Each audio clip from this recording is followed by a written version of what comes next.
Subscribe our channel and press the notification button. Welcome to Lily Artist Fabric Works. आज की video में मैं आपको बताऊंगी कि अगर आप एक बिगनर्स भी हैं पेंटिंग में तो भी आप इजीली एक हेबिकस को कैसे पेंट कर सकते हैं, क्योंकि हेबिकस में तो जनरली बहुत डिटेल्स डाली जाती है, लेकिन ये मैं आपको इजीली बताऊंगी कि आप बस कलर के शेड को यूज़ करके एक बहुत ही अमेजिंग और ब्यूटीफुल डिज़ाइन कैसे पेंट कर सकते हैं। और आपकी बहुत रिक्वेस्ट पे मैंने इस डिज़ाइन की सारी लीव का ट्यूटोरियल दिखाया है स्टेप बाय स्टेप, तो आप ध्यान से देखें। ये बिगनर्स भी कर सकते हैं और मैंने स्पेशली बिगनर्स के लिए बनाई है। लीव में मैंने 3 शेड यूज़ किया है, सैप ग्रीन, लाइट ग्रीन और वाइट।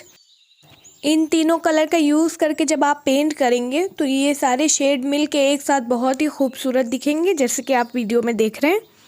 ये कितना ही अमेजिंग दिख रहा है। तो आप सारे स्टेप्स फॉलो करते हुए अगर अपनी लीव को पेंट करेंगे तो आपकी पत्ती भी इतनी खूबसूरत दिखेगी। लीव को मैंने ब्रश नंबर 3 से पेंट किया है। राउंड ब्रश है जो कि मार्केट में ईजिली अवेलेबल होता है। वीडियो को स्किप बिल्कुल ना करें, ध्यान से देखिए। आई एम श्योर कि आपको ये डिज़ाइन बहुत पसंद आएगी। डिज़ाइन के फ्लावर्स को भी मैंने बहुत ही easily step by step paint करके दिखाया है और सारी डिटेल्स दिखाई है ताकि आप इसे आसानी से पेंट कर सकें। अगर आपने अभी तक चैनल को सब्सक्राइब नहीं किया है तो सब्सक्राइब कर लें और वीडियो को दूसरों के साथ भी शेयर किया करें ताकि वो भी ईजिली पेंटिंग सीख सकें।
फ्लावर को पेंट करने के लिए मैंने क्रोम येलो, ऑरेंज और वाइट कलर का यूज़ किया है।